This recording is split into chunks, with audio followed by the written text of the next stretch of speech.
Hello po sa inyong lahat mga ka-crypto. Ako po si Pinoy Crypto Trader at sa video na ito ay atin pong pag-uusapan ang tungkol dito kay Shiba Inu kung saan ay nalalapit na raw po siya sa kanyang 553 trillion na SHIB barrier or harang.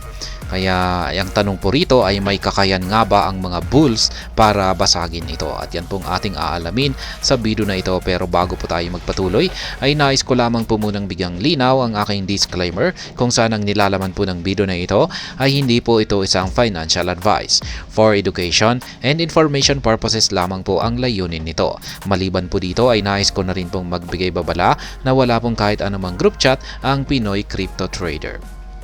Yan, ang sabi po rito ay Shiba Inu has to sustain above 40 digits 1 for 10 straight days. Kaya yan, tuloy-tuloy lamang po yung presyo ngayon ni Shiba Inu sa ibabaw ng presyong 40 digits 1 at hindi na po siya bumabalik sa 50 digits na presyo.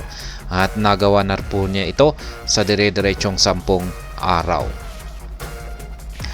Shiba Inu bulls are making a first attempt to guard the much watch 40 digits 1 level, which if lost might put SHIB at risk of adding an extra zero to its price. Kaya yan, marami raw pong mga nakatutok sa presyo na ito ni Shiba Inu, ang 40 digits 1. Kasi kung pag bumigay po ang support level na ito, ay muling babalik si Shiba Inu sa presyong 50 digits. Madadagdagan na naman po siya ng isang zero. Shiba Inu has stably held at the 40 digits 1 level since December 20 after temporarily dropping to lows of 50 digits 95. Even so, bears failed in an attempt to pull prices below this level even during the December 26 market flash crash. Kaya yan, si Shiba Inu ay yan, stable na po yung kanyang presyo dito sa 40 digits 1 mula pa noong December 20. Yan, pagkatapos po niyan ay bago po kasi yung December 20 na ito ay bumagsak po si Shiba Inu. Matindi po yung kanyang binagsak. Umabot po siya sa 50 digits 95. Ayan, pero para sa mga magagaling po na trader dyan ay ayan, isa po itong best buying opportunity po ito. Kasi murang-mura po talaga yung presyo ni Shiba Inu rito. Kaya, ayan, yung mga bears ay nabigo po sila sa kanilang attempt na hilain yung presyo pababa sa presyo na ito. Kaya umabot na lamang po siya hanggang rito. Ayan, kahit na nagkaroon ng market flash crash noong December 26. Kaya matindi po talaga yung price level na ito. Ito po pala yung price level. Yan, 40 digits 1. Yan, bigo yung mga bears na hilain yung presyo ni Shiba Inu para bumagsak sa price level na ito. Given that Shiba Inu has sustained above 40 digits 1 for 10 straight days, it appears that bulls are intent on flipping this level into support, which if achieved could present further upside gains for Shiba Inu. Kaya yan, dahil sa nagpapakita po na yung presyo ni Shiba Inu ay nananatili sa ibabaw ng presyo na ito, 40 digits 1 sa dire-diretsong 10 araw, ay mukhang yung mga bulls ay meron po silang intensyon na gamitin or gawin ang presyong ito, 40 digits 1, na isang matinding support line or support level. At kung pag nangyari ito, ay ito nga ang makakatulong yan para magpatuloy sa pag-angat itong si Shiba Inu. While bulls are currently seeking to conquer this level, the next gargantuan hurdle awaits at a 553 trillion SHIB barrier that if overcome could cause the SHIB price to more than double. Kaya ayan, habang patuloy na sinasakop or kino-conquer ni Shiba Inu ang price level na ito, ayan, 40 digits 1. Ang sunod naman na napakalaking ayan, gargantuan, napakalaking hadlang na yan, nag-aabang dito kay Shiba Inu ay yung kanyang 553 trillion na SHIB barrier.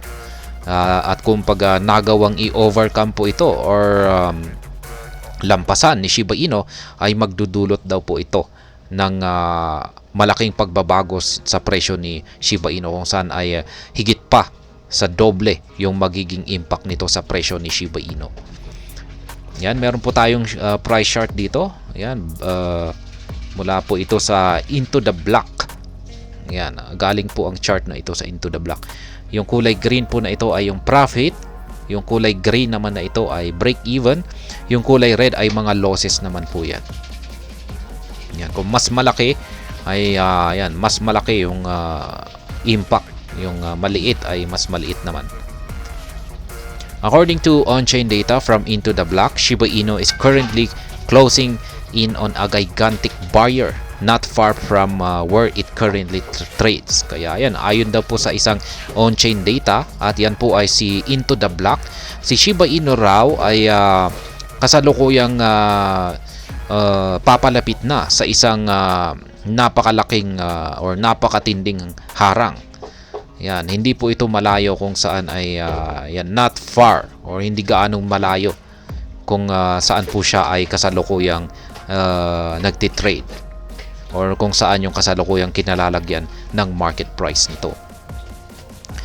This is where 553.72 trillion SHIBs were bought by 317,800 addresses at a minimum price of 40 digits 11. These addresses bought the said quantity of SHIB at an average price of 40 digits 17 and a maximum price of 40 digits 27. This implies that the SHIB price would have to increase to the specified price range of 40 digits 11 to 40 digits 27 for these holders to break even on their positions. Kaya yan, yung 553.72 trillion na SHIBs na ito ay nabili po ito ng mga addresses na 317,800. Yan, nabilang ng mga addresses. Nabili po nila ito sa mababang presyo or minimum price na 40 digits 11. Yan, yung mga addresses na ito ay sila ay nakabili ng mga yan, quantity ng SHIB sa average price naman. Yan, na 40 digits 17. Yan, minimum price po yung ito, 40 digits 11. Ito yung meron po sa kanilang nakabili sa mababang presyo na ito. At yung average price naman ay nabili po nila sa 40 digits 17. Yan, yung pinakamataas naman na maximum price kung saan yung mga addresses na ito ay nakabili sa mataas na presyo ay 40 digits 27. Kaya yan, ibig pong sabihin nito ay kailangan po talaga ni Shiba Inu na tumaas yung kanyang market price ayan sa mga presyong ito. Dapat ay lampasan po niya yung mga presyong ito para at least magkaroon man lang ng break even. Yan, magkakaroon ng break even sa mga positions ng mga bumili sa mga presyong ito. Yan po yung tinutukoy nila rito na 553.72 trillion SHIBs na gargantuan. Yan, harang. Yan, napakalaking harang. At the time of writing, SHIB was down 1.98% in the last 24 hours to 40 digits 104. Yan, ito naman po yung latest na update dito kay Shiba Inu, kung saan ay nagkaroon po ng listing yung kanyang leash token. Yan, dito sa Indian exchange na si Wasir. Ayan, isa po siyang top performing followed by SHIB.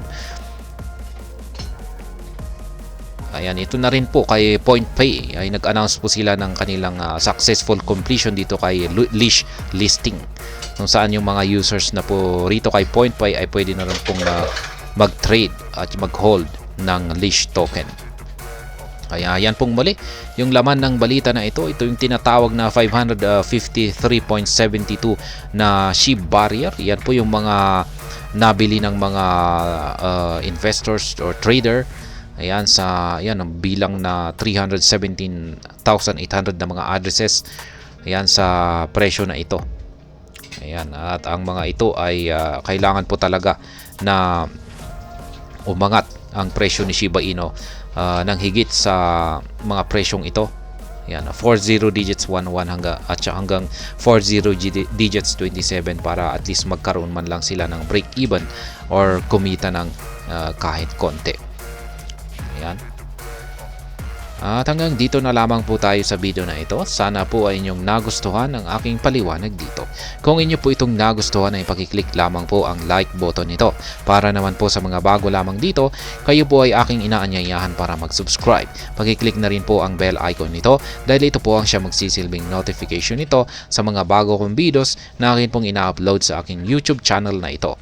Marami pong salamat sa panonood. Ingat po tayo lagi at God bless po sa ating lahat.